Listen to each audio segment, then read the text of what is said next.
Everyone in that Charleston room thought I was coldly erased from the family. My father smirked like a newly crowned king, inheriting $100 million, while I got a one-way ticket to Hong Kong. But outside the airport, a man in a black suit met my gaze and delivered exactly 5 words. Your father was never chosen. That public humiliation was not the end. It was the opening shot of a reckoning he never saw coming. My name is Sophie Beckett. If you are tuning into this channel expecting a standard revenge story about a petty boss or a cheating ex, you need to adjust your expectations. This is not about getting someone fired. This is about dismantling a kingdom from the inside out. I am 36 years old. I have spent the better part of my adult life navigating through literal storms. As a former United States Coast Guard rescue pilot, and currently the field director for the Stonewall Recovery Group, I am intimately familiar with wreckage. I know how to read the chaotic aftermath of a Category 5 hurricane, how to find the pulse of survival under layers of twisted steel, and how to keep my nerve when the physical world is tearing itself apart. I have pulled screaming people from freezing waters in the dead of night. Yet, as I stood in the doorway of Reese Alden's law office in downtown Charleston, I realized that no amount of hostile environment training could properly equip a person for the suffocating, engineered disaster of a Southern family gathering. The room was practically vibrating with a specific brand of aristocratic tension, the kind that smells of expensive scotch, floor wax, and long-held grudges. We were all here for the reading of the will.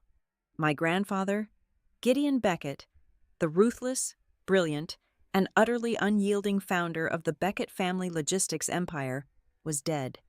And the vultures had immediately descended from the upper echelons of society to pick his legacy clean. I stepped into the room, my posture rigid, my defenses fully raised. I had not spoken to my father, Victor Beckett, in 5 long years.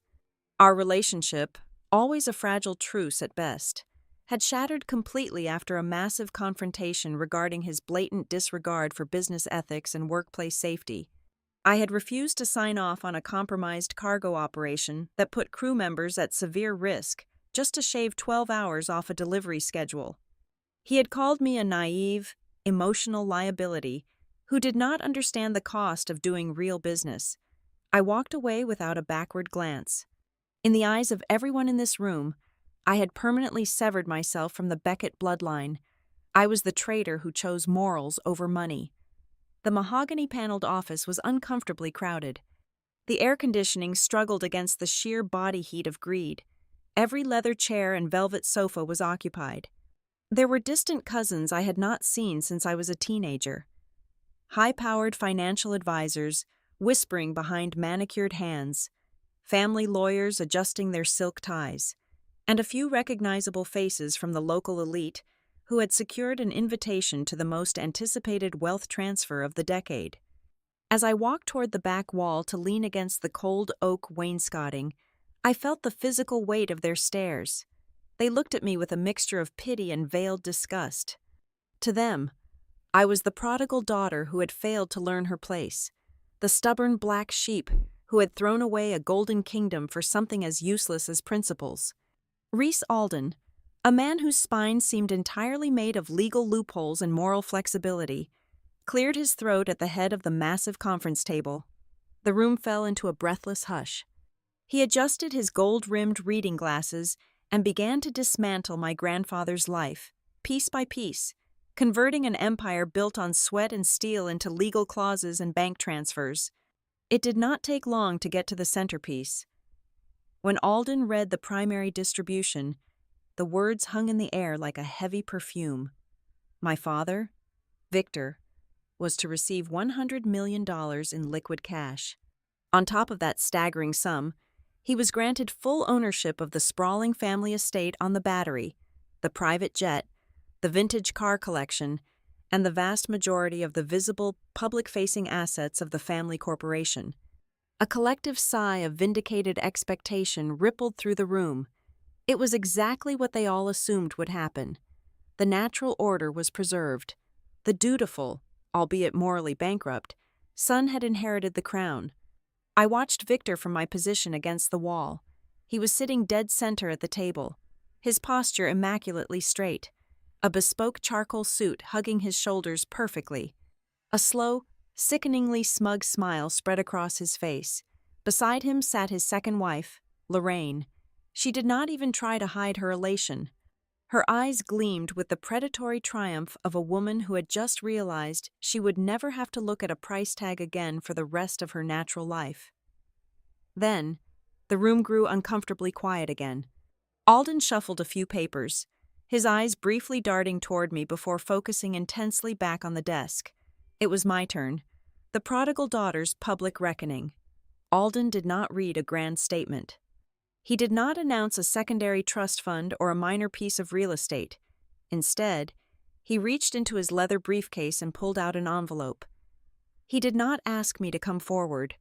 He simply slid it across the polished expanse of the table. It stopped near the edge, right in front of Victor.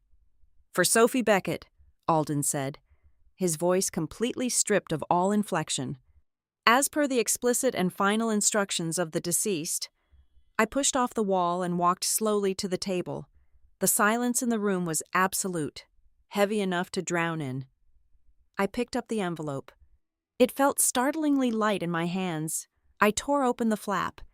There was no handwritten letter inside. There was no explanation. There was no check, no stock certificates, no deeds to forgotten lands. There was only a single, economy class, one-way plane ticket to Hong Kong. Nothing else. I stared at the piece of paper.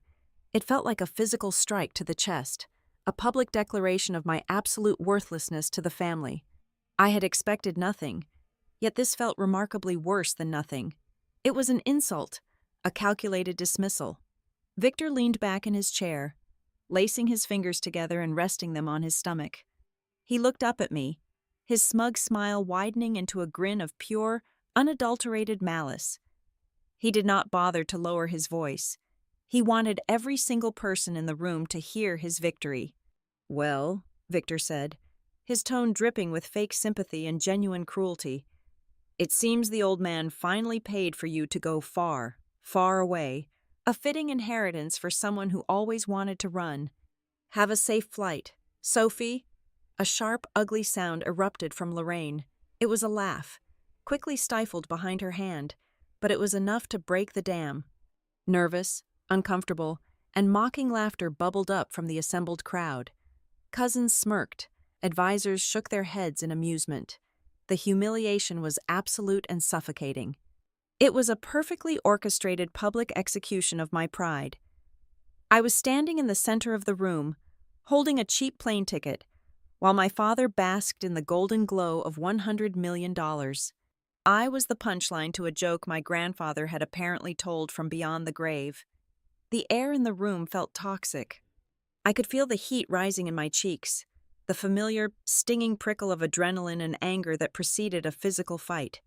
Every instinct I had developed in the Coast Guard screamed at me to react, to throw the ticket in his smug face, and walk out without giving any of them the satisfaction of one more word. But I did not. I forced my breathing to slow down. One inward breath, one outward breath. I kept my face entirely blank, a mask of stone. I would not give Victor the satisfaction of a reaction. I would not bleed for their entertainment. As I stood there, letting the laughter wash over me like dirty water, my thumb brushed against the edge of the envelope. I looked down at it again, really looked at it this time, bypassing the initial shock of the ticket. The envelope was not fresh. It was not crisp white stationery pulled from Reese Alden's pristine supply closet that very morning. The paper was slightly yellowed. The edges were deeply frayed and soft, the way paper gets when it has been carried in a jacket pocket for many months. I turned it over. On the bottom left corner of the back flap, there was a faint, smudged ink stain. It was the exact shape and deep blue color of the fountain pen ink my grandfather stubbornly refused to stop using, the kind that always stained his right index finger. A sudden chill ran down my spine, entirely different from the hot anger I felt moments ago. This was not a last-minute prank drafted by a lawyer to appease my father. Gideon Beckett had handled this envelope himself. He had carried it. He had sealed it. This was not a joke. This was deliberate. I looked up, my eyes locking onto Victor's face. He was still smiling, still utterly secure in his absolute victory. He saw only the safe, visible money, and remained blind to the vast ocean beyond it. I did not cry. I did not speak a single word of protest or defense. I carefully folded the plane ticket, slipped it back into the frayed envelope, and placed it securely in my jacket pocket. I turned my back on the room, completely ignoring the fresh wave of whispers that flared up as I walked toward the heavy oak doors. As I stepped out into the humid Charleston air, leaving the stifling stench of that law office behind me, a very old memory suddenly surfaced in my mind with crystal clarity. I was 12 years old, sitting on the wooden docks with my grandfather, watching a violent squall roll in over the harbor. All the other boats were rushing back to the docks, panicked and hurried. Gideon had pointed a stained finger toward a single, sturdy vessel heading out toward the dark, turbulent water. "Pay attention, Sophie," he had said, his voice rough like coarse sand. The one who endures the storm is usually better at reading the map than the one who only looks at the harbor. I stood on the sidewalk for a long moment, the heavy southern air pressing against my skin. I reached into my pocket and touched the frayed edge of the envelope again. It was not a dismissal. It was a coordinate. I hailed a cab. I told the driver to take me directly to the airport. I was going to Hong Kong. My father thought he had won the war that day. He had no idea the real storm was only beginning to make landfall. The descent into Cheklapkok Airport was a turbulent plunge through thick gray cloud cover. I had not slept a single minute during the 16-hour flight over the Pacific. My eyes burned with exhaustion, and my mind was trapped in an endless, punishing loop. I was running tactical scenarios just like I used to before a massive search and rescue operation, trying to map out the variables of a disaster I could not fully see yet. I had no idea if I was walking into a delayed inheritance or stepping blindly into another one of my family's elaborate psychological traps. When you are raised by people who view emotional damage as a legitimate business strategy, paranoia is not a disorder, it is a fundamental survival skill. I bypassed baggage claim entirely, carrying nothing but a small canvas duffel bag. When the automatic glass doors of the arrival terminal slid open, the sheer weight of the Hong Kong humidity hit me like a wet physical wall. The air tasted of jet exhaust, salt water, and electric anticipation. The city outside was a chaotic blur of neon lights and moving crowds, but my attention was immediately drawn to a dead zone of perfect order.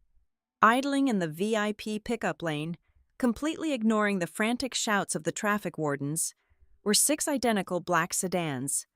They were parked nose to tail with militaristic precision, the spacing between each bumper exactly the same. It was far too orderly to be a coincidence. The rear door of the third vehicle opened before I even stopped walking. A middle-aged man stepped out onto the concrete. He did not look like a chauffeur or a local fixer. He wore a sharply tailored, slate-gray suit that radiated an aura of international corporate warfare. His posture was rigid, his eyes analytical and entirely devoid of warmth. He looked like the kind of man who had spent his life protecting powerful people and burying their messes. He walked directly toward me, parting the busy crowd of travelers without ever breaking his stride or raising his voice. He stopped exactly 3 feet away, respecting the physical boundary of a stranger while simultaneously demanding absolute authority over the moment. He did not offer a handshake. He did not ask how my flight was. He did not even bother to introduce himself. He simply locked his cold, gray eyes onto mine and spoke exactly 5 words in a smooth, unshakable tone. Victor was never meant to inherit the heart of this empire. I froze. The chaotic noise of the airport traffic faded into a dull, distant hum. Those 5 words hit my chest with the force of a physical detonation. In the span of a single second, the entire humiliating spectacle back in the Charleston law office violently shifted its meaning. The unbearable smugness on my father's face, the laughter of the relatives, the grand theatrical transfer of the $100 million, it all suddenly looked incredibly fragile. It felt staged. If my father was never chosen, then the massive fortune he had just inherited was not a coronation. It was a distraction. It was the shiny, heavily monitored surface of a much deeper, far more dangerous chess game. "I do not get into strange cars," I said, my voice dropping an octave, slipping instinctively into the cold, commanding tone I used during offshore crisis management. "And I certainly do not follow men who speak in riddles." The man did not blink. He was completely unfazed by my hostility. "My name is Adrian Vale," he said smoothly. "I was your grandfather's primary legal counsel outside of the United States, and this is not a riddle, Miss Beckett. It is an extraction." He reached into the inside pocket of his jacket and withdrew a thick cream-colored card. He held it out to me. I hesitated for a fraction of a second before taking it. I flipped it over. The card was completely blank except for a single line of text written in the center. The handwriting was unmistakable. It was the harsh, jagged script of Gideon Beckett, penned in his signature deep blue fountain pen ink. The card read, "He only sees the water. Sophie, look at the current." It was an old maritime saying he used to drill into my head when I was a teenager, learning to navigate the tricky shoals of the harbor. My grandfather had orchestrated this entire sequence from beyond the grave. Every humiliation, every silent judgment. The cheap plane ticket, it was all perfectly calculated to ensure I got on that plane completely undetected by the rest of the family. I looked at Adrian Vale, then looked at the line of armored sedans. I slung my duffel bag over my shoulder and walked toward the open door of the third car. I slid into the back seat, remaining fiercely vigilant as the heavy, bulletproof door clicked shut, sealing me in a cool, soundproof vault. As the convoy smoothly accelerated away from the airport, I leaned back against the leather but kept my eyes locked on the windows. Old habits die hard. My mind automatically began calculating distances, noting the turns, logging the structural choke points of the Tsingma Bridge, and memorizing the exit routes as we plunged into the neon-drenched arteries of the city. I was half consumed by the sheer magnitude of the secret I had just stumbled into, and half braced for a violent ambush. We drove in absolute silence for 45 minutes. The convoy eventually pulled into the subterranean parking garage of a towering glass skyscraper in the Central District. Adrian escorted me to a private, secure elevator that required dual biometric scans to operate. We shot upward, bypassing the public floors entirely, until the doors opened into a sprawling, high-rise office suite. The space was breathtaking, not because of its luxury, but because of its ruthless efficiency. One entire wall was made of floor-to-ceiling glass, offering a dizzying, panoramic view of Victoria Harbor illuminated by thousands of city lights. But inside, there was no ostentatious artwork, no gold-plated fixtures, no leather sofas designed for lounging. Everything was matte black, brushed steel, and frosted glass. It did not smell like old, inherited money. It radiated the sharp, metallic scent of heavily guarded, active power. Adrian led me to an oversized steel desk positioned directly in front of the harbor view. He did not sit down. He gestured toward the center of the desk and took a step back, melting into the shadows of the room. There were only 3 items resting on the pristine steel surface. The first was a thick, highly classified legal dossier, bound in dark leather and sealed with a tamper-evident holographic lock. The second was a heavy encrypted electronic access key made of brushed titanium. The third was a small, torn scrap of lined paper. I reached out and picked up the paper. It was another note from my grandfather. "Do not trust the displayed assets." I set the note down. I picked up the heavy leather dossier and broke the holographic seal with my thumb. As I flipped open the heavy cover, my eyes scanned the first page of the deeply buried legal structure. In that silent, high-altitude room, the final piece of the puzzle clicked into place with terrifying clarity. The one-way ticket was never a rejection. It was a drafted summons. The public humiliation was my grandfather's twisted way of giving me the perfect cover story to disappear. He had not cut me out of the family empire. He had designated me to be its ultimate weapon. I closed the dossier and looked out at the harbor again. The real war was only just beginning. The leather of the dossier was cold beneath my fingertips. I slowly turned the first heavy page, feeling the distinct sensation of stepping off a solid ledge into a terrifyingly deep abyss. I was a woman accustomed to reading structural damage reports and storm trajectories, but the documents laid out before me were a completely different kind of map. They were the blueprints of a hidden empire. Adrian Vale moved away from the shadows of the floor-to-ceiling windows and approached the steel desk. He moved with the silent, deliberate grace of a predator who already knew the outcome of the hunt. "What you are looking at, Miss Beckett, is the Lantern Harbor Continuity Trust," Adrian said, his voice a low, steady hum in the vast office. "It is a completely separate legal entity, structurally insulated from the public-facing corporate assets your family controls back in the United States." I scanned the dense legal jargon, pulling apart the layers of the trust. I had expected to find a massive offshore slush fund, perhaps a series of numbered accounts sheltering illicit wealth from the federal government. But as I turned page after page, the reality of what my grandfather had built hit me with the force of a physical blow. It was not a graveyard for dirty money. It was a living, breathing machine. Lantern Harbor was a staggering, fully operational emergency logistics network. The schematics outlined heavy-duty transit ports situated in Hong Kong and Singapore. There were deeds to sprawling, state-of-the-art cold storage facilities strategically positioned along the western coast of the United States. I saw ironclad, multi-decade medical transport contracts and detailed blueprints of an emergency response network designed to deploy heavy machinery and crucial supplies. This was not about moving consumer electronics or luxury vehicles.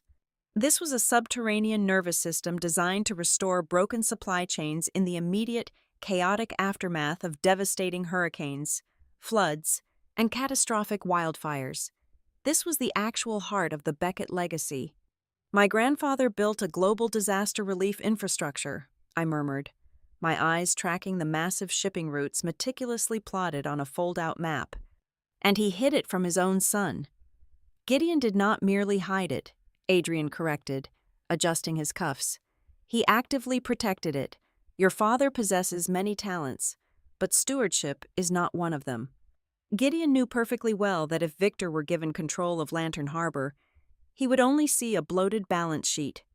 He would look at a fleet of specialized medical transport aircraft and see only depreciating assets waiting to be liquidated, restructured, and traded for an immediate, massive quarterly profit. Victor would strip this entire infrastructure down to the studs to buy another super yacht. I kept turning the pages. Interspersed between the dense legal clauses and financial projections were loose sheets of my grandfather's personalized stationery. They were covered in his jagged, blue fountain pen handwriting. As I read them, a tight knot formed in my chest. My name was everywhere. He had not been ignoring me for the past 5 years. He had been conducting a ruthless, silent audit of my life. There were detailed assessments of my deployment during a Category 4 hurricane in the Gulf of Mexico. There were clinical, almost military-style evaluations of my decision-making processes under extreme, life-threatening pressure. He had compiled reports on how I commanded catastrophic rescue scenes, noting my willingness to defy protocol when the protocol was failing the victims. He had documented every single time I chose the safety of my crew over the demands of the corporate office. He had watched me walk away from the family business, and instead of writing me off as a failure, he had meticulously recorded it as a qualification. "The $100 million your father received this morning," Adrian continued, bringing my attention back to the cold reality of the present. "It was entirely real, of course. The money is sitting in his accounts right now, but strategically speaking, it was nothing more than a pacifier. It was the visible portion of the inheritance, a carefully calculated decoy engineered to make Victor believe he had won an absolute victory. A satisfied man stops digging." I looked up at Adrian, the pieces locking together in my mind. But my grandfather knew Victor better than that. $100 million will not satisfy him for long. "Greed is a chronic condition." "Exactly," Adrian said, a faint, razor-thin smile touching his lips. which is why Gideon installed a failsafe, a tripwire. Your father was given the decoy, but he was also given a silent ultimatum. If Victor crosses the boundary, if he attempts to access, manipulate, or dismantle the true legacy held within Lantern Harbor, he will trigger a total defensive mechanism built into the trust. Adrian reached across the desk and picked up the titanium access key. He inserted it into a hidden slot on the side of a sleek black tablet resting near the edge of the desk. The screen flared to life, casting a pale, bluish glow across the dark room. He tapped the screen once and turned it toward me. The video quality was exceptionally high. My grandfather sat in the very chair I was currently standing behind.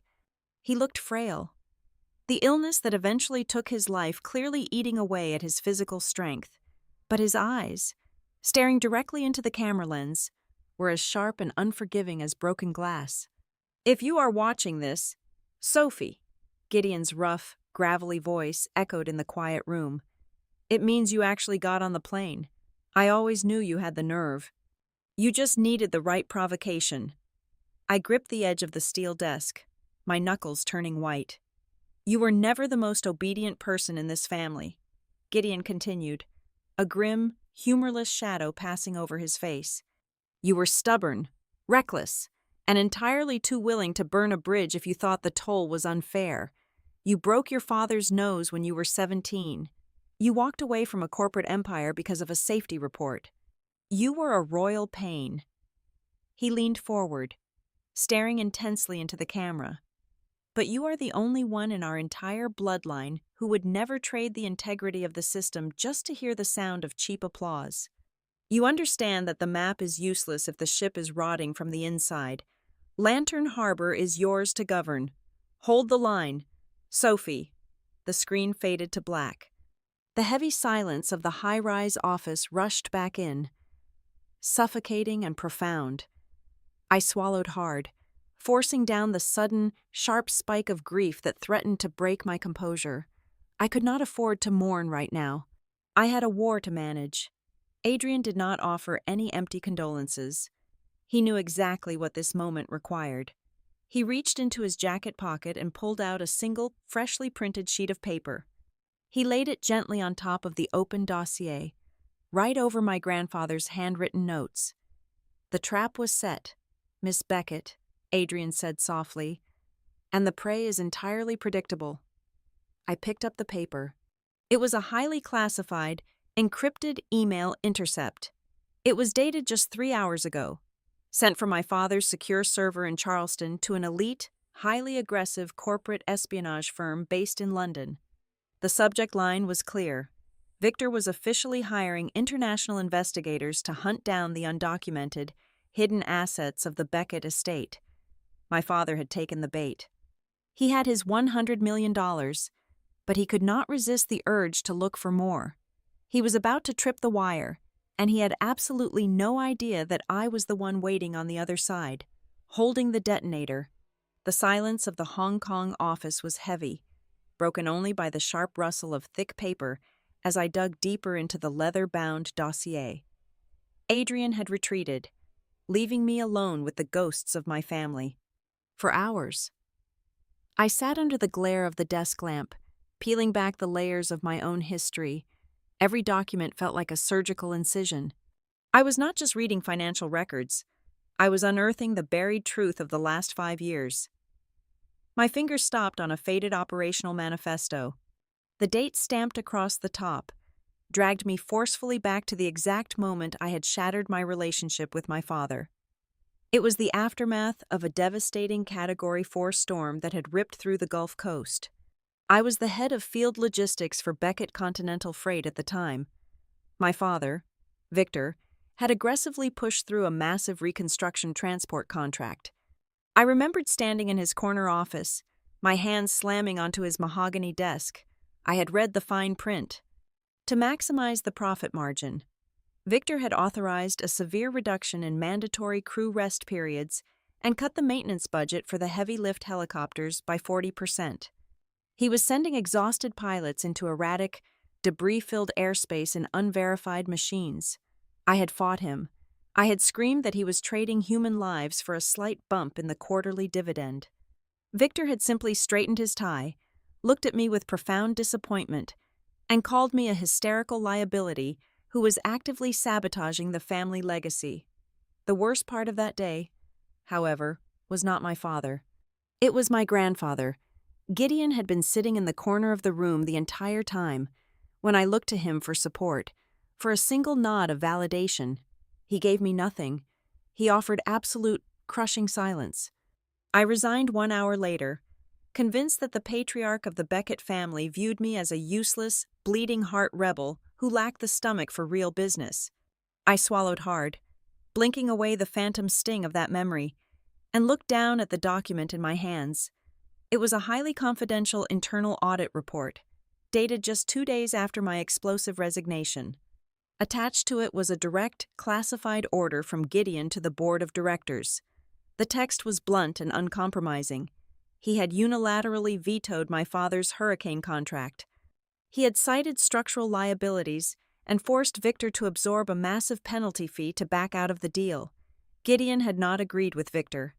He had let me walk away, let me believe I was entirely alone, only to quietly pull the plug on the operation the moment the door closed behind me.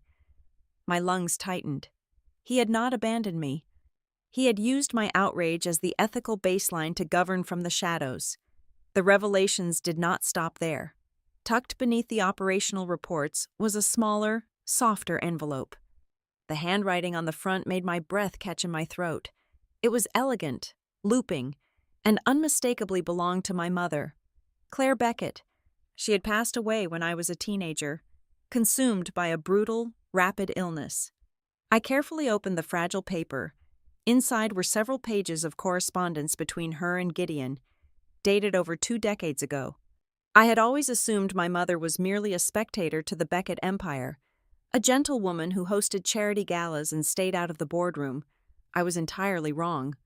The letters revealed that Claire had been one of the primary architects of the Lantern Harbor Continuity Trust. She had drafted the ethical framework, designing the protocols that prioritized emergency medical routing over commercial cargo. She was the one who had convinced Gideon that true power was not just moving goods, but moving them when the rest of the world was paralyzed. In the final letter, her ink was slightly faded, written during the last months of her life. My eyes locked onto a specific paragraph. "You must protect this system from Victor." My mother had written to Gideon, "My husband is a man who cannot distinguish between true value and a simple price tag. If he ever takes the helm of Lantern Harbor, he will sink it for the insurance money. But watch Sophie. Even as a child, she does not just look at the boats. She always sees the people behind the transit maps. When the time comes, she will know how to steer." A single tear escaped, hot and fast, tracing a line down my cheek. I wiped it away fiercely. The pain of the past was agonizing, but the clarity it brought was blinding. My exile was not a punishment. It was a crucible. Gideon and my mother had known all along that the only way I could protect the true legacy was to be forged outside the toxic, coddled environment of the public family business. I had to learn how to survive the cold before I could be trusted with the fire. I set the letters aside and pulled the most recent financial intelligence reports toward me.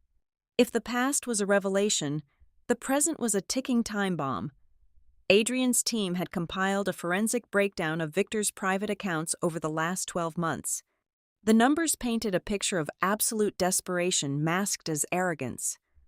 My father had not just been waiting for his inheritance, he had been actively spending it. He had leveraged staggering amounts of debt, taking out massive, high-interest loans against the expectation of his $100 million windfall. But the debt was not the terrifying part.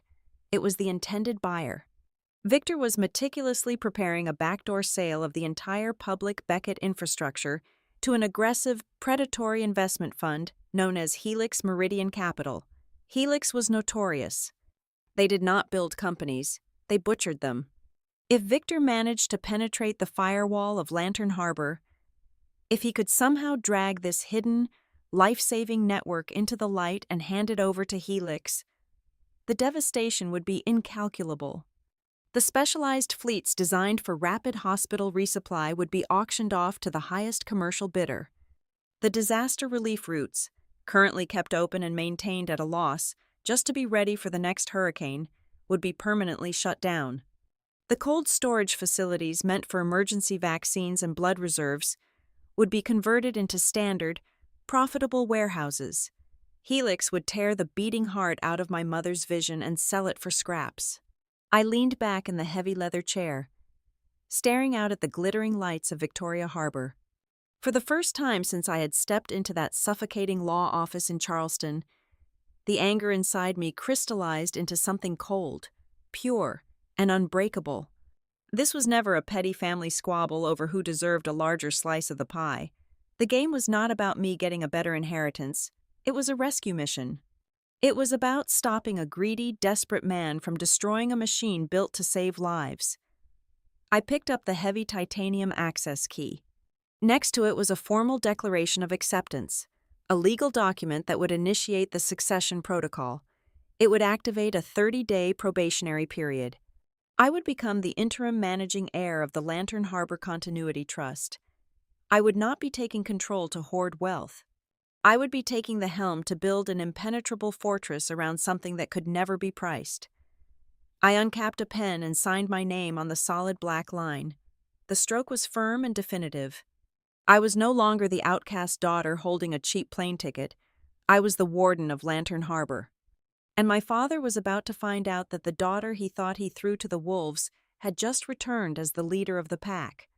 The high-rise office transformed from a silent vault into a tactical command center within 48 hours.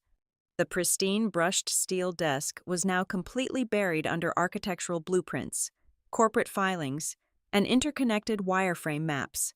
I was not going to fight my father with emotional outbursts or righteous indignation. I was going to dismantle his operation with surgical precision. To execute a counterstrike of this magnitude, I needed specialists who understood the architecture of deception. Adrian brought them in by the second morning. Jonah Reed was a supply chain forensic analyst. He did not look at physical shipping routes or cargo manifests. He looked at the invisible financial arteries that bled off them. He possessed an uncanny ability to track capital as it moved through shadow networks. Helena Cross was the director of compliance for Lantern Harbor. She was a formidable, razor-sharp woman whose entire career was dedicated to ensuring that the legal fortress walls my grandfather built remained absolutely impenetrable. Together, the three of us began mapping out every conceivable vector my father might use to breach our perimeter. We spent the next 72 hours painstakingly reverse-engineering the timeline of Victor's impending sale to Helix Meridian Capital. We built a massive schematic on the frosted glass wall, layer by layer. Jonah pulled the threads on the corporate shell structures, tracing the credit guarantees and the highly leveraged letters of commitment my father had hastily signed. It was an aggressive, incredibly sloppy web of anticipated wealth. Jonah mapped out a staggering pyramid of mezzanine debt. My father was using the Charleston estate and the projected revenue of the public logistics fleets as collateral to secure massive bridge loans. But it was Helena who caught the fatal anomaly in the public legal filings back in the United States. She cross-referenced the probate court dockets in South Carolina and found a deliberate, glaring gap. Reese Alden, the supposedly impartial family attorney who had handed me the plane ticket with a straight face, had filed a series of obscure procedural motions. He had intentionally delayed the formal recording of several key asset schedules. By holding back the finalization of the public estate documents, Alden was essentially keeping the probate door wedged open. He was giving Victor the legal breathing room he desperately needed to hunt for the hidden portions of the empire before the final gavel fell. My father was not acting alone. He had the referee actively fixing the game. I stared at the sprawling financial diagram taped to the glass wall. If I simply played defense, if I threw up legal blockades from Hong Kong and denied his requests, it would turn into a grueling, multi-year war of attrition in the public courts. I would be fighting him on his terms, draining the trust's resources just to keep him at bay. That was a losing strategy. I did not need to block his strikes. I needed him to swing so hard he broke his own back. I turned to the heavy leather dossier containing the core charter of the Lantern Harbor Continuity Trust. There was a specific, heavily encrypted clause buried deep within the bylaws of succession. It was a predatory interference protocol, designed precisely for a vulture like Victor. The clause explicitly stated that any unauthorized attempt to access, duplicate, force the transfer of, or fraudulently declare the trust as a public asset would immediately trigger a catastrophic financial review. The exact moment he crossed that specific legal boundary, the $100 million he had just inherited would be instantly frozen, flagged as a subject of forensic audit, and locked away from his creditors. I realized I did not need to stop him from being suspicious. I needed to feed his suspicion until it completely consumed his rationality. I instructed Adrian and Helena to execute a highly controlled, localized data leak. We dropped a digital breadcrumb trail of redacted inventory manifests and encrypted server pings just visible enough for Victor's newly hired international investigators to intercept. We gave them the digital equivalent of a faint, glowing light deep in a dark cave. It was just enough raw data to convince my father that an unquantifiable, massive gold mine was sitting unprotected in Hong Kong. It took exactly 14 hours for him to bite. When my secure satellite line rang, I let it chime 3 times before picking up. I did not wait for him to speak. "Hello, Victor?" I said. My voice was entirely flat, stripped of the anger and hurt that had defined our last interaction 5 years ago. I spoke to him the way I would speak to an approaching storm, calmly, precisely, and without fear. "Sophie," my father replied. His tone was layered with a sickeningly sweet, false concern, though I could easily hear the tight, thrumming vibration of adrenaline underneath it. I was starting to worry. Running off to Asia without a word to anyone. The family has been frantic, despite our past disagreements. I still care about your well-being. I let his lie hang in the heavy silence for a long moment. "Save the performance," I said smoothly. "We both know you have been tracking the pings from the server farm in Kowloon since yesterday afternoon. You hired a corporate espionage firm out of London to dig through the digital floorboards, and you are currently bleeding cash to keep Helix Meridian waiting on the hook." There was a sharp, jagged intake of breath on the other end of the line. The paternal facade cracked instantly. I had stripped away his element of surprise in exactly 2 sentences. "What exactly do you think you are doing over there, Sophie?" His voice dropped the fake warmth, hardening into a familiar, threatening growl that used to terrify me when I was younger. "You are playing with structural assets you do not understand. That infrastructure belongs to the primary estate." "It belongs to the Continuity Trust," I corrected calmly, refusing to yield an inch of ground. "And if you really want to know what grandfather hid from you, stop sending mercenaries to scratch at the firewall. Get on your private jet and come to Hong Kong. I will show you the exact dimensions of what you are never going to touch." "I will be there in 24 hours, Victor snapped. The line went dead. I lowered the receiver, a cold, dark satisfaction settling deep into my bones. He had accepted the invitation almost instantaneously. A man actually seeking the truth, or a father genuinely concerned for his daughter's mental state, would have asked questions. He would have hesitated or demanded an explanation, but Victor only cared about the speed of his acquisition. His immediate, aggressive acceptance proved he was entirely blinded by the promise of total control. He was walking willingly into the snare. I turned back to the steel desk to review the latest internal security sweeps Helena had initiated. While we were laying the trap for Victor, she had been running a deep forensic diagnostic on our own communications network to ensure our perimeter was entirely secure before he arrived. She walked into the room, her expression grim, and placed a single, decrypted log file on the desk in front of me. I looked down at the highlighted text, and the cold satisfaction in my chest instantly turned into a sharp, physical ache. The log detailed a series of unauthorized, highly encrypted data transfers. Someone had been quietly mirroring my preliminary legal strategy outlines and forwarding them to a masked server stateside. Helena had relentlessly traced the masked server back to its physical origin. It was not a random corporate spy hired by my father. It was a terminal located inside the headquarters of the Stonewell Recovery Group. My eyes scanned the authentication credentials attached to the breach. I read the name twice, my mind violently rejecting the information before harsh logic coldly forced me to accept it. The person bleeding my tactical plans directly to my father's camp was not a stranger.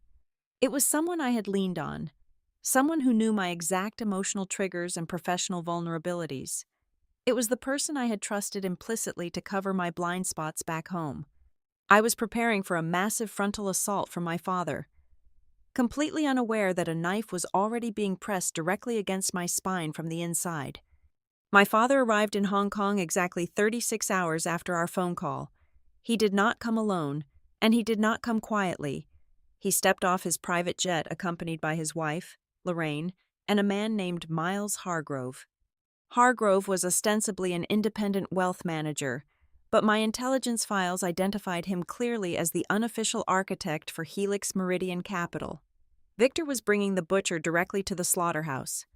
Before even checking into his hotel, Victor held an impromptu press gaggle in the arrivals hall. He played the part of the deeply concerned patriarch to perfection.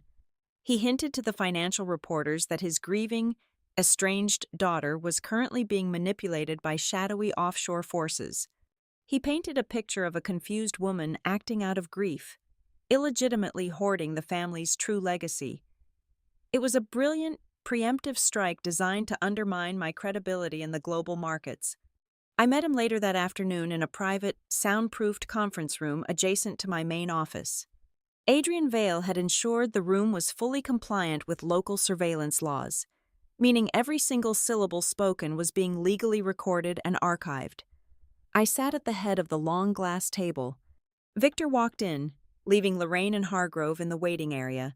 He took off his suit jacket, draped it over a chair, and offered me a warm, entirely fabricated smile.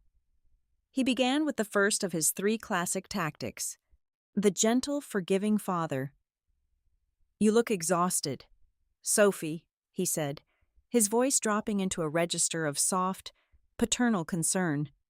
"This city, this entire situation, it is too much for you. You have been running yourself ragged trying to prove a point to a man who is already in the ground. You do not have to carry this burden alone. I am here to help you shoulder it." I kept my hands folded on the table. "The trust is functioning perfectly, Victor. There is no burden to shoulder." His smile tightened just a fraction. He seamlessly shifted gears to his second tactic: guilt. "Your grandfather was not thinking clearly at the end," Victor said, his tone turning mournful. His mind was clouded by the illness and the medication. He made irrational decisions to isolate the family out of paranoia.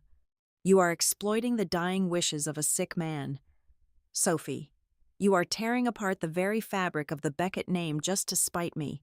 Is this really how you want to be remembered?" As the daughter who stole her family's heritage, I did not flinch.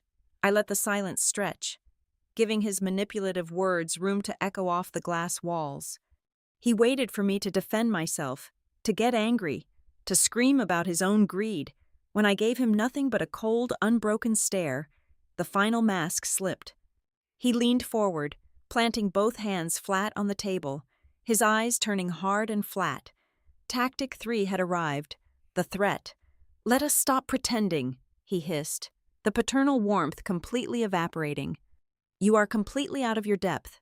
I have an army of litigators ready to file injunctions across 3 different continents by tomorrow morning. I will tie this trust up in probate purgatory for the next 20 years. I will freeze every single account you think you control. You will spend the rest of your life buried in legal fees." He paused, letting the threat settle before offering the poisoned olive branch. "Or we can end this right now. Sign over the operational control of Lantern Harbor to me quietly. In exchange, I will personally guarantee you a cash payout of $25 million and a permanent honorary seat on the executive board. You get to be rich, you get to play executive, and the adults go back to running the real business." I let him speak. I did not interrupt, nor did I raise my voice. I wanted his arrogance, his casual disdain for the infrastructure, and his blatant attempt at coercion perfectly preserved on the audio file. He was weaving his own noose with every word he spoke. "I will take your generous offer under advisement," I said evenly, standing up from the chair. "Now, let me show you what you are trying to buy." I took him on a highly curated tour of the Kaichung Transit Hub. It was a massive, sprawling complex of cold storage warehouses and rapid deployment logistics bays. As we walked past towering racks of emergency medical supplies and specialized fleets, designed for disaster insertion, I watched my father carefully. He never once asked about the payload capacity of the relief helicopters. He did not inquire about the shelf life of the blood reserves or the training of the emergency response crews. Instead, his eyes darted around, calculating square footage. He asked about the commercial resale value of the waterfront real estate. He wanted to know which transit routes yielded the highest quarterly profit margins and which heavy machinery could be immediately liquidated. He was looking at a hospital and asking how much he could get for the copper wiring in the walls, right in the middle of his predatory appraisal. My encrypted phone vibrated. It was an urgent alert from the Regional Operations Center. A massive, time-sensitive shipment of specialized surgical equipment destined for a disaster zone in Southeast Asia had been suddenly flagged and impounded by local customs authorities. The alert cited an anonymous tip regarding forged safety certifications. This was not a random bureaucratic delay. This was a targeted strike. The traitor inside my own camp was no longer just leaking information. They were actively sabotaging the live operations to create chaos and prove my father's narrative that I was incompetent. I left Victor standing on the loading dock with a junior manager and immediately commandeered a transit vehicle. I drove straight to the customs holding facility at the edge of the port. The local logistics managers were already there, arguing heatedly with the inspectors, their faces tight with panic. They looked at me with deep skepticism as I approached. To them, I was just the American heiress who had suddenly dropped out of the sky to claim the throne. I did not waste time introducing myself.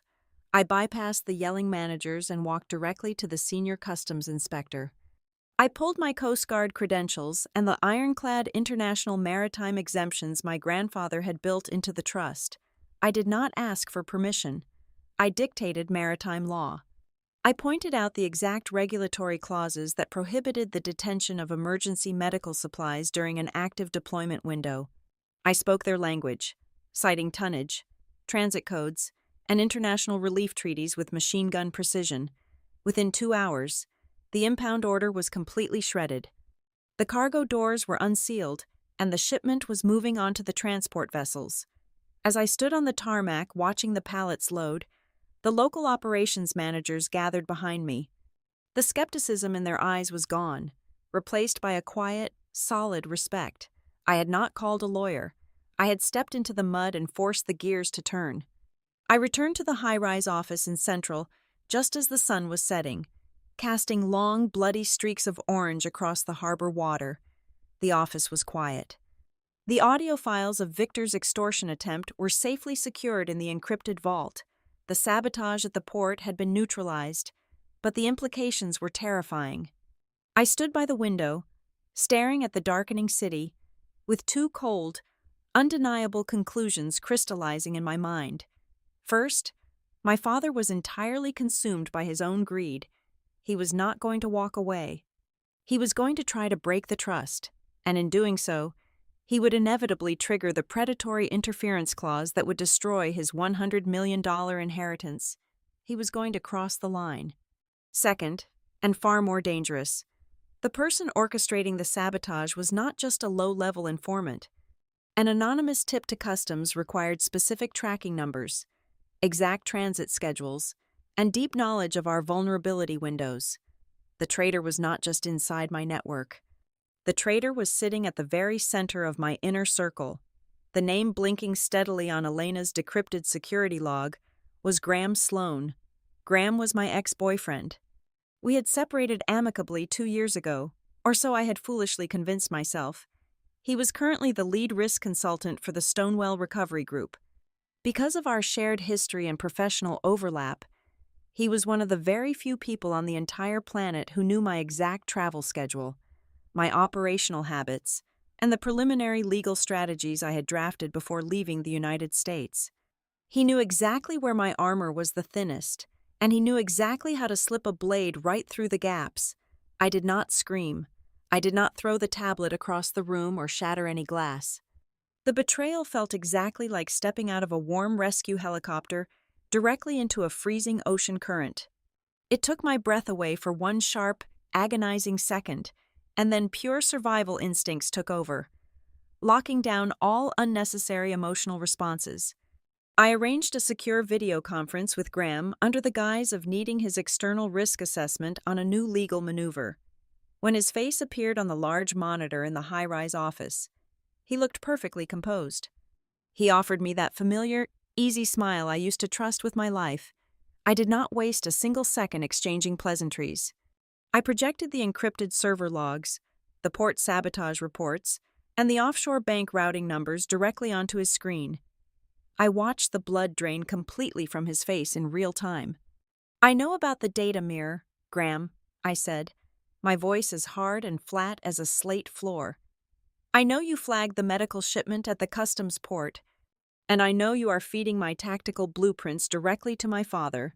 He stammered for exactly 4 seconds before slipping into the practiced, slick cadence of a corporate negotiator caught in a lie. "Sophie, you have to listen to me," he pleaded, leaning closer to his camera lens, trying to project sincerity. "I am doing this to protect your future. You are completely out of your depth going up against your father and Helix Meridian Capital. They are going to crush you. I brokered a deal behind the scenes. If we hand over the network quietly, they promised me an executive seat on the new board, and I made sure they carved out a massive cash settlement for you. I am trying to save you from a war you cannot win."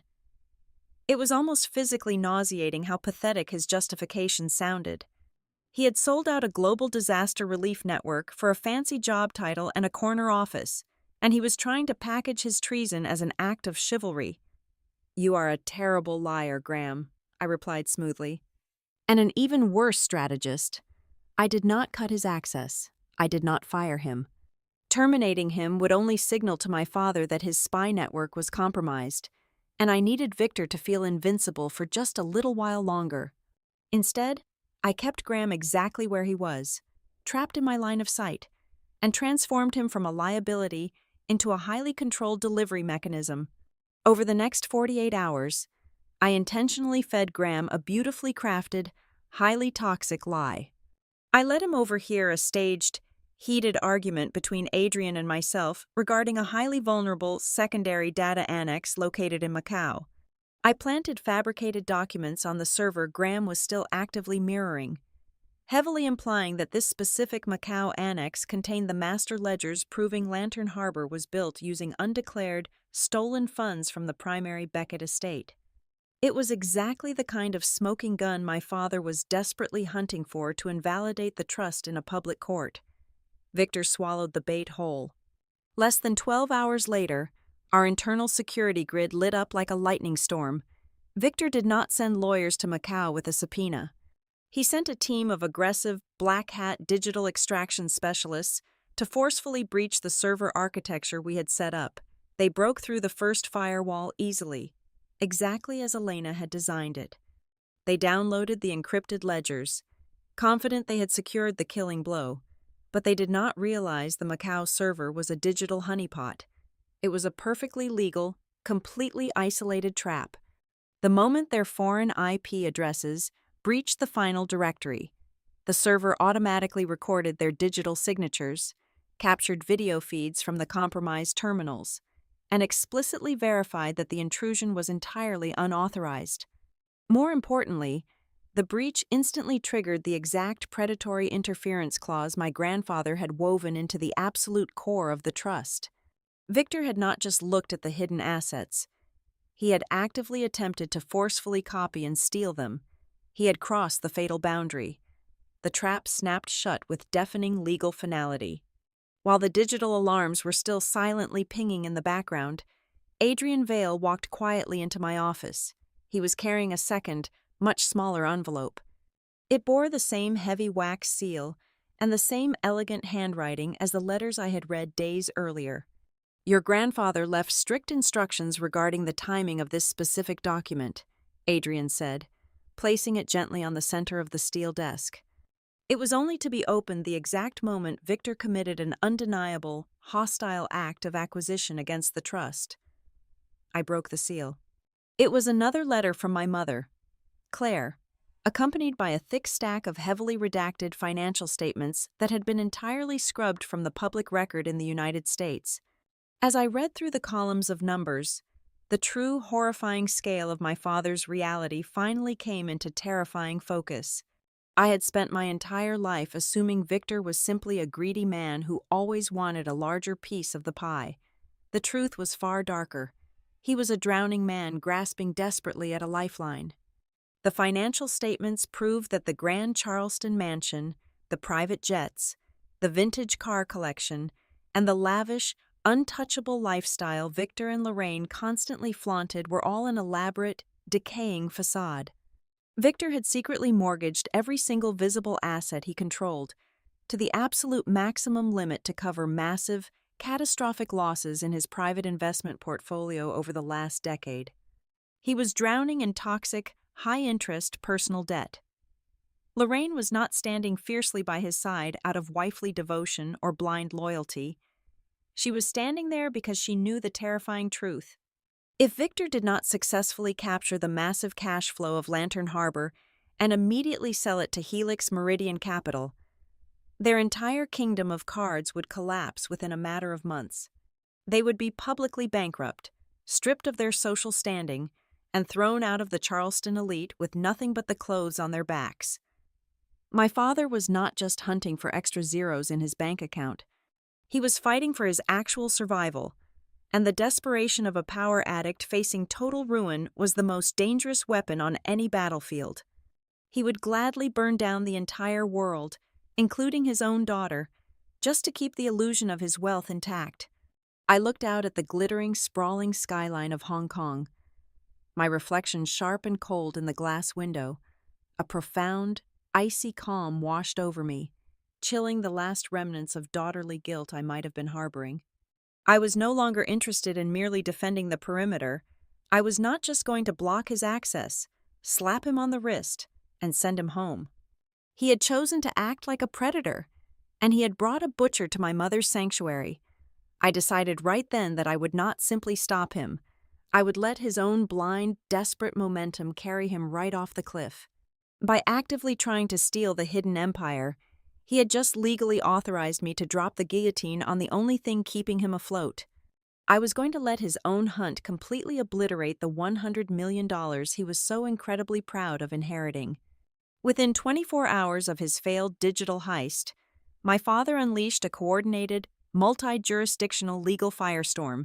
He did not retreat. He escalated. We were suddenly fighting a brutal war across 3 different cities simultaneously. In New York, his high-powered litigators filed an aggressive emergency injunction in federal court, demanding a total freeze on any stateside transit components connected to Lantern Harbor. 1,000 miles south in Charleston, his legal team relentlessly hammered the probate judge, filing motions to forcefully declare the offshore network an undeclared, taxable asset of the primary estate. Victor backed up his courtroom blitz with a vicious media campaign. The financial press was suddenly flooded with anonymously sourced articles painting me as a massive liability to global markets. The narrative was carefully orchestrated and deeply condescending. They called me a field operative, an impulsive adrenaline junkie who relied entirely on physical instinct rather than intellect.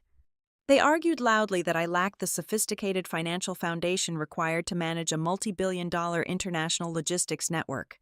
I was framed as a noble but dangerously naive helicopter pilot, trying to fly a corporate empire into the ground. I did not waste a single breath issuing press releases or granting interviews to defend my resume. I answered my father's public relations smear campaign by doing exactly what I was trained to do.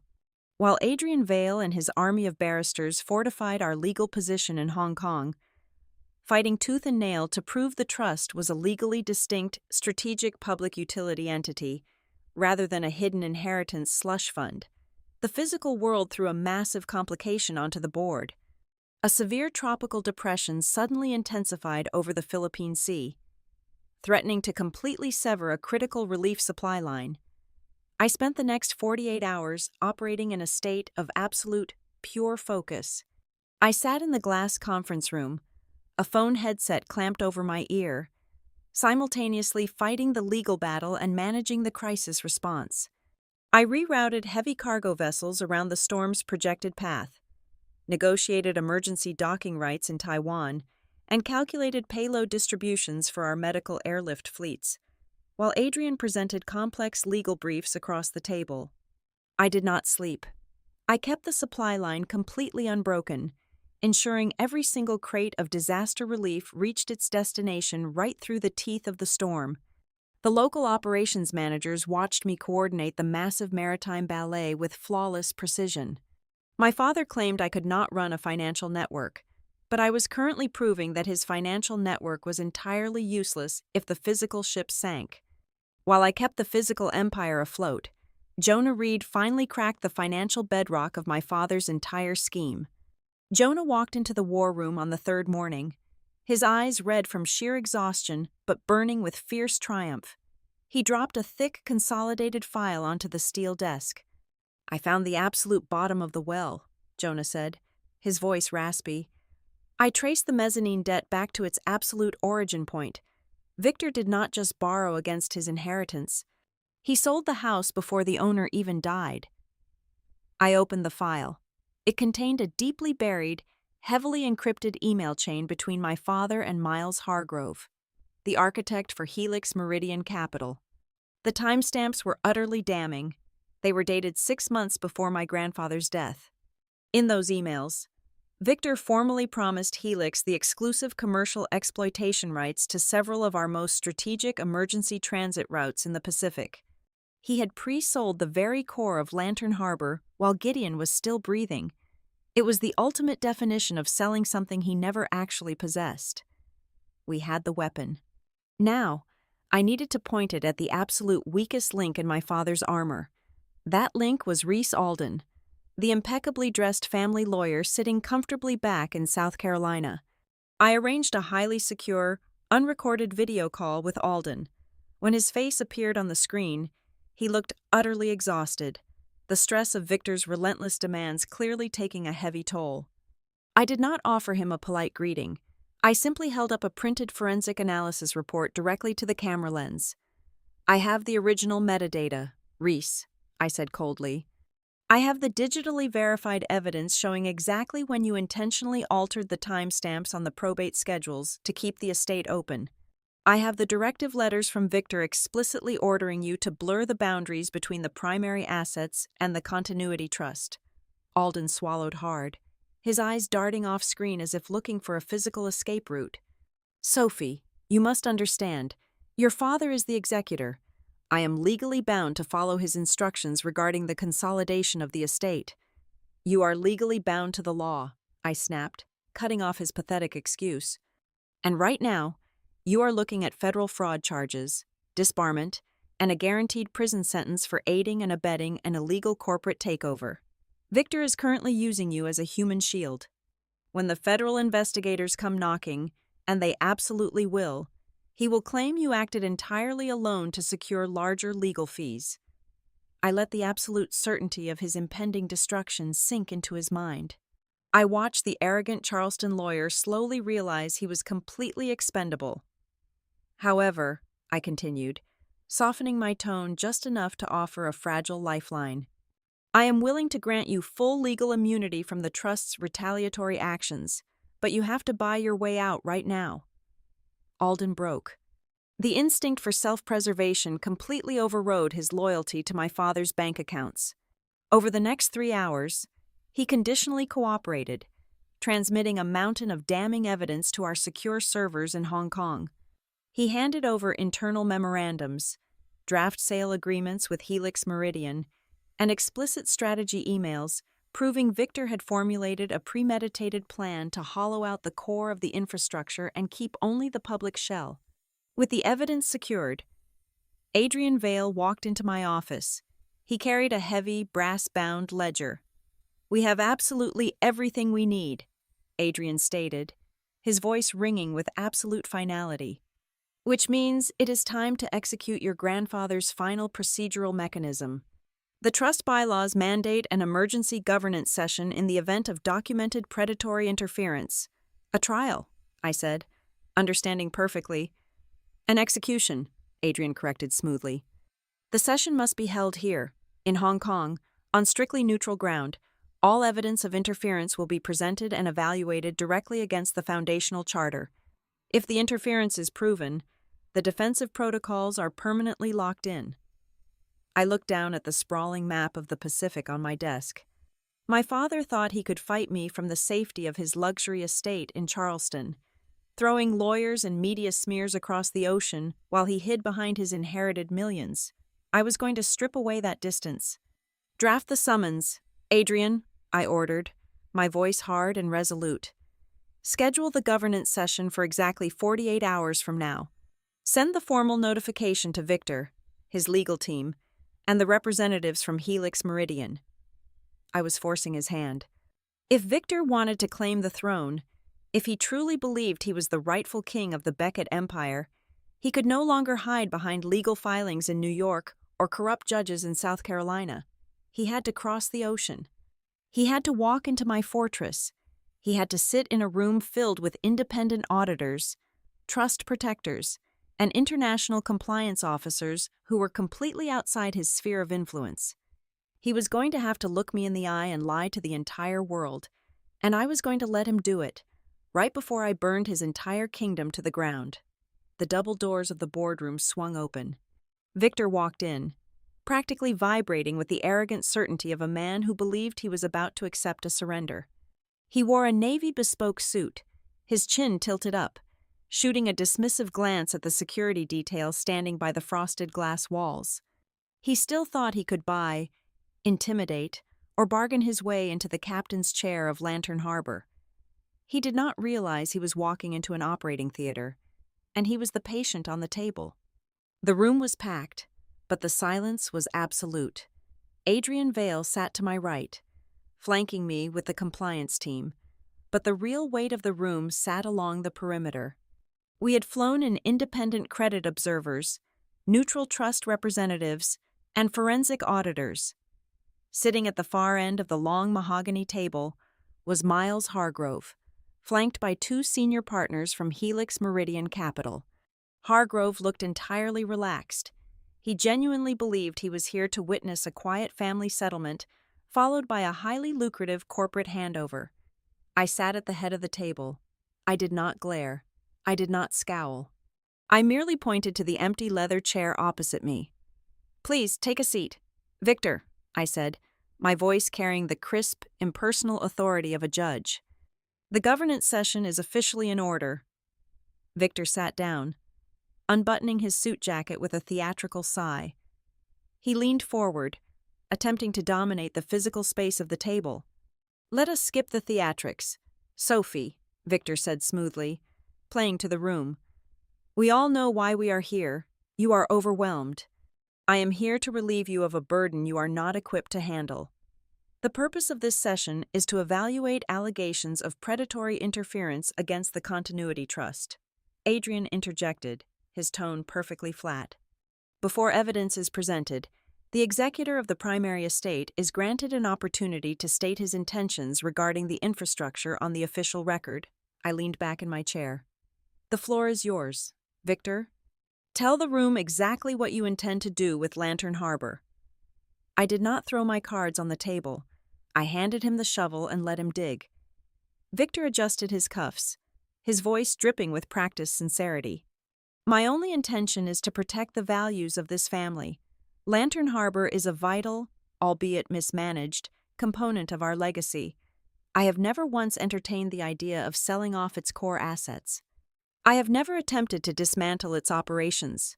I have certainly never interfered with its legal independence. My sole desire is to bring it under the umbrella of the primary estate to ensure its long-term stability and to honor my father's true wishes." I stared at him for 3 long seconds.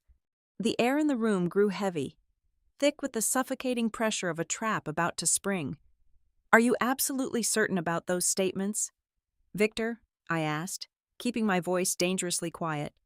You categorically deny any intent to liquidate, and you deny any unauthorized interference. Categorically, Victor replied, a patronizing smirk playing on his lips. This entire tribunal is a hysterical overreaction. I nodded slowly. I turned to Adrian. Proceed with the first exhibit. Adrian slid a sleek tablet across the polished wood. It stopped exactly in the center of the table. The screen projected onto the large monitors mounted on the wall. This is an encrypted email chain dated 6 months prior to Gideon Beckett's passing, I stated, my voice echoing like a hammer striking an anvil. It features Victor Beckett explicitly promising the exclusive commercial exploitation rights of our Pacific medical transit routes to Helix Meridian Capital. He promised to sell routes he did not legally own. Victor's smirk vanished. The color drained from his face, replaced by a sudden, chalky pallor. Hargrove shifted uncomfortably in his seat at the far end of the room. Before Victor could formulate a defense, Adrian projected the second document. This is a draft restructuring agreement, I continued, turning the metaphorical knife. Procured directly from your attorney, Reese Alden. It meticulously details your plan to carve up the cold storage facilities and auction them off to commercial logistics firms, effectively destroying the emergency response network. This was drafted 4 months ago. Those are fabrications, Victor snapped, his voice rising in pitch, slamming his hand on the table. You forged those documents to steal my inheritance. This is illegal. I did not argue. I simply tapped a button on the console in front of me. The crisp, high-definition audio recording of our private meeting in the Central District office filled the room. Victor's own voice echoed off the walls, laced with venom and arrogance. Sign over the operational control of Lantern Harbor to me quietly, the recorded voice of my father sneered. In exchange, I will personally guarantee you a cash payout of $25 million. The independent auditors exchanged dark, meaningful glances. The trust representatives began writing furiously on their legal pads. The room was watching a man being dissected alive. And finally, I said, leaning forward, resting my elbows on the table and locking my eyes directly onto his. The Macau Annex. The monitors flashed red, displaying the technical telemetry of a massive cyber intrusion. 36 hours ago, a team of digital extraction specialists hired by Victor Beckett forcefully breached a decoy server located in Macau, I explained, watching the sweat bead on his forehead. They believed they were stealing master ledgers to invalidate the trust. The breach was recorded, verified, and traced directly to an IP address funded by your personal accounts. That is a lie, Victor shouted, standing up from his chair, his composure entirely shattered. I never authorized a breach. My legal team was conducting a standard asset inquiry. But the pressure in the room had reached a critical threshold, and the weakest structural supports were the first to snap.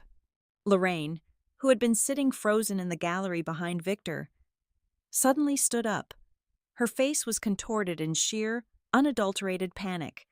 She looked at the damning evidence, then looked at the cold, calculating faces of the auditors, and realized the ship was going down.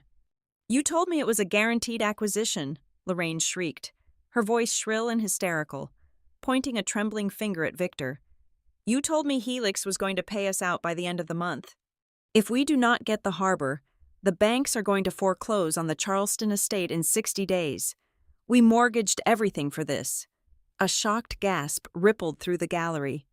Lorraine had just desperately tried to save herself by playing the victim, but in her panic, she had publicly confessed to the exact motive behind the hostile takeover. She had openly admitted their luxury lifestyle was entirely built on the expectation of dismantling the trust. Victor whipped around, staring at his wife with absolute murder in his eyes. Shut your mouth, Lorraine. At the end of the table, Miles Hargrove realized the blast radius was expanding rapidly. He stood up quickly, buttoning his jacket with shaking hands. Helix Meridian Capital was operating under the assumption that Mr. Beckett possessed full legal authority over these assets, Hargrove announced, his voice tight. Given these revelations, we are withdrawing our interest immediately. We have no part in this. Sit down, Miles, I commanded, my voice slicing through the chaos like a razor. Hargrove froze halfway to the door. Adrian projected one final document onto the screen. It was not a Beckett family file. It was a private side letter. This is a secondary agreement bearing your signature. Mr. Hargrove, I said, watching him turn a sickly shade of gray. It guarantees you a personal, untraceable kickback of $5 million upon the successful liquidation of our disaster relief fleet. You bypassed your own firm's compliance board to sign a predatory side deal.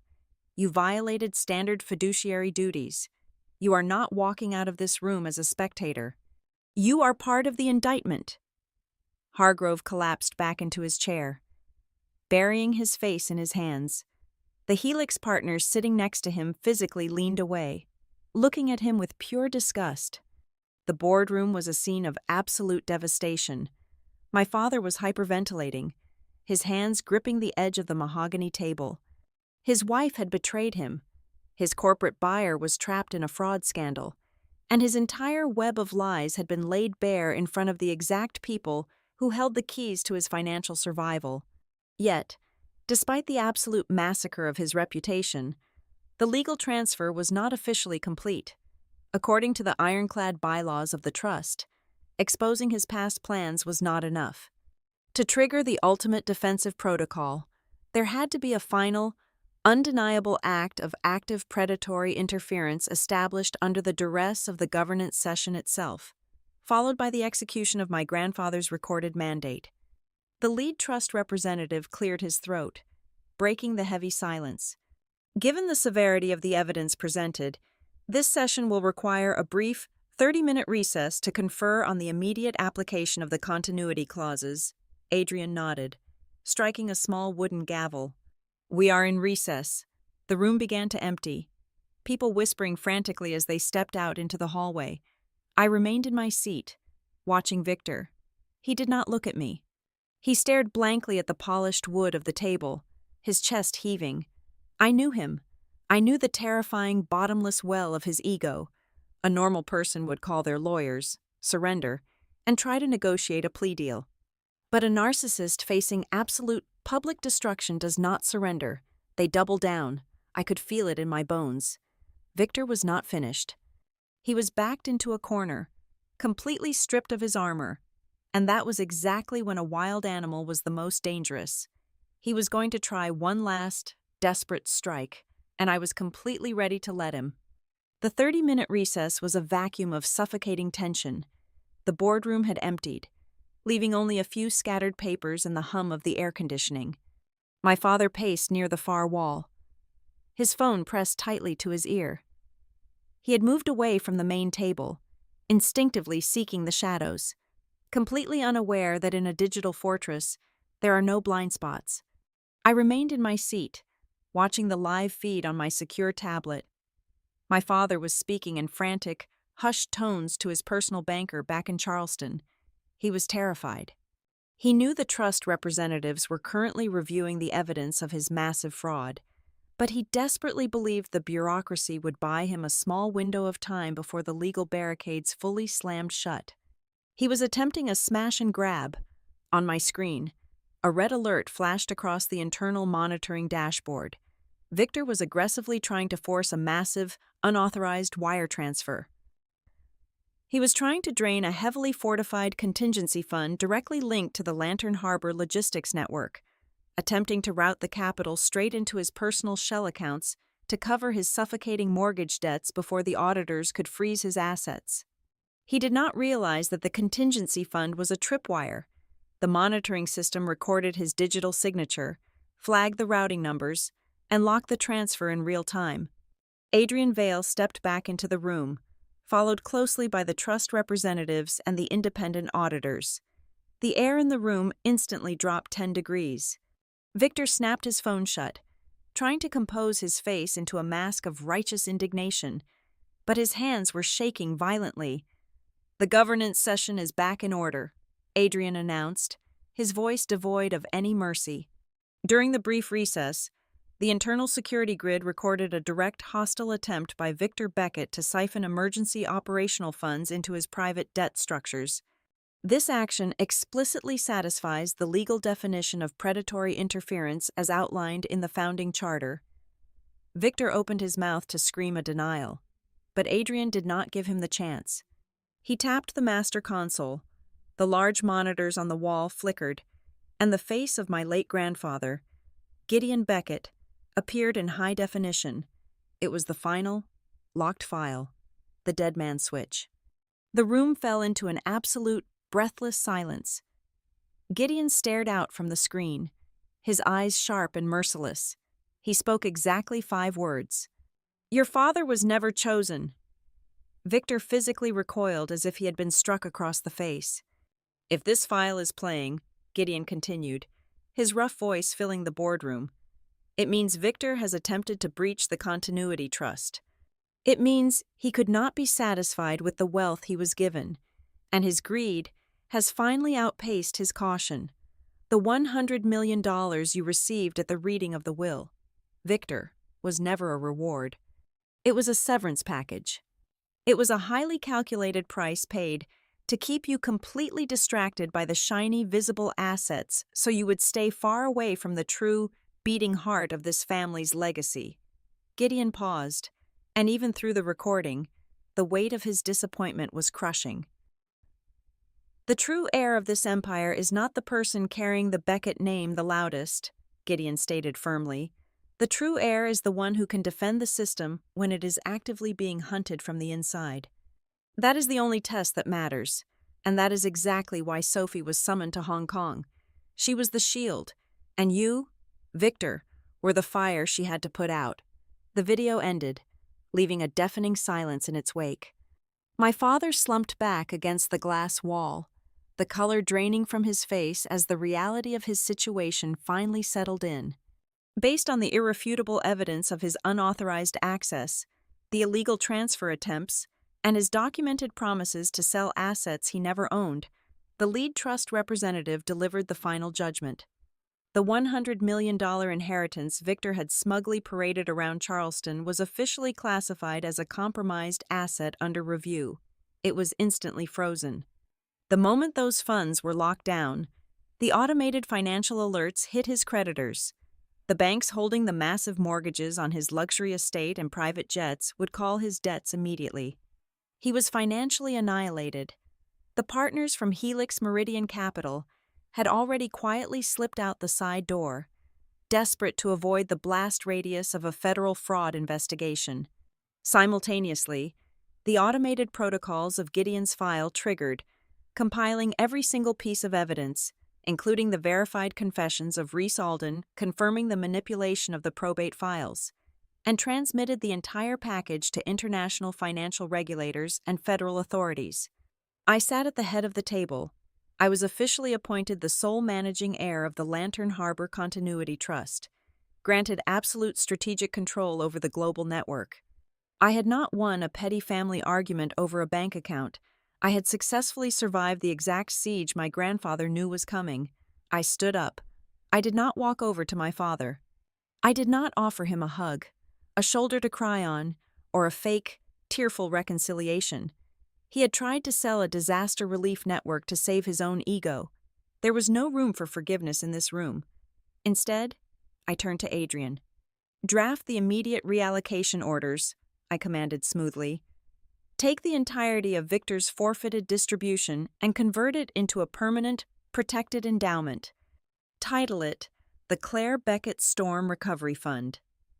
I named it after my mother, the true architect of the sanctuary my father had tried to destroy. Victor slowly looked up at me, his eyes hollow, completely stripped of the arrogant king he had pretended to be just a few days ago. He had nothing left to say.